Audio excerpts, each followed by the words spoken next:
Assalamualaikum warahmatullahi wabarakatuh.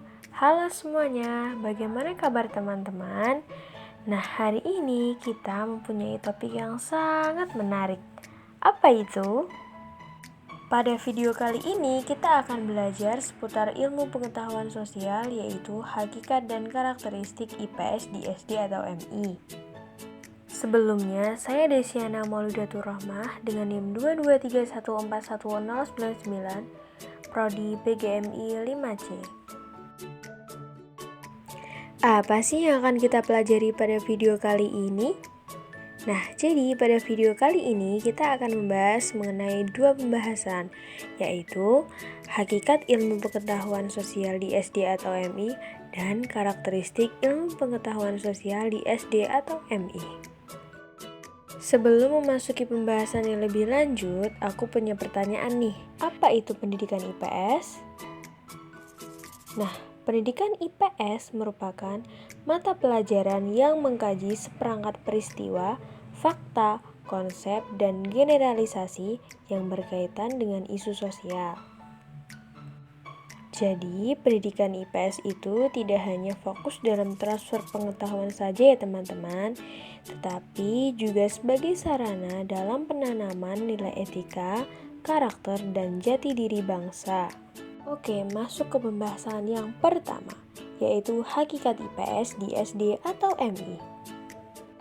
Nah, mata pelajaran IPS itu wajib ada pada pendidikan dasar dan pendidikan menengah. Ilmu pengetahuan sosial merupakan terjemahan dari social studies yang dilihat dari sejarah perkembangan social studies dari negara Amerika Serikat. Nah, social studies itu sendiri terdiri dari beberapa aspek ya teman-teman, yaitu aspek ilmu sejarah, ekonomi, politik, sosiologi, antropologi, psikologi, ilmu geografi, dan ilmu filsafat. Pertanyaannya, apa sih hakikat IPS itu? Hakikat IPS ada dua makna, yaitu secara umum dan secara khusus. Secara umum, hakikat IPS merupakan telaah tentang dunia dan manusia.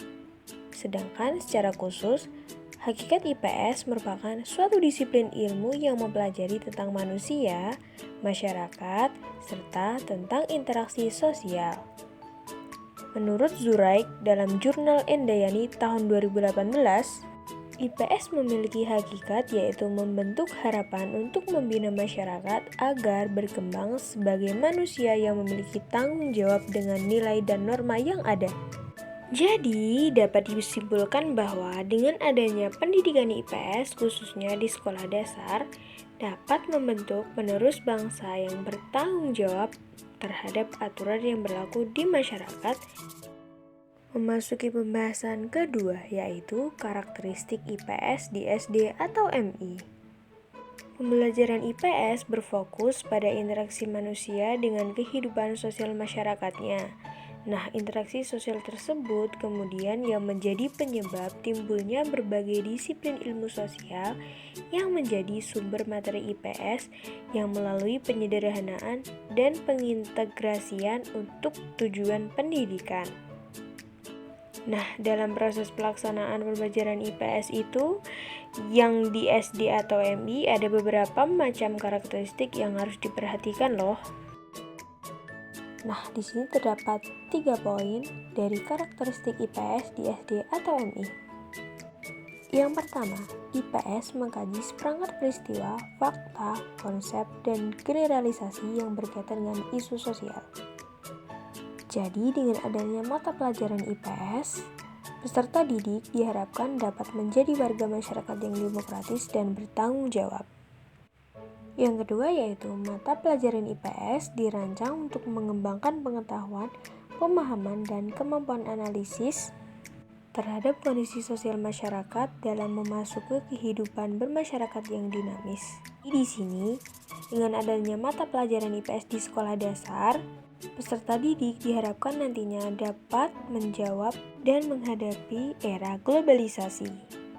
Yang terakhir yaitu mata pelajaran IPS disusun secara sistematis komprehensif, dan terpadu dalam proses pembelajaran menuju kedewasaan dan keberhasilan dalam kehidupan di masyarakat. Sekian sedikit materi yang dapat saya sampaikan mengenai hakikat dan karakteristik IPS di SD atau MI. Semoga bermanfaat bagi kita semua. Dan terima kasih untuk teman-teman yang sudah meluangkan waktu untuk menonton video saya. Terima kasih. Wassalamualaikum warahmatullahi wabarakatuh.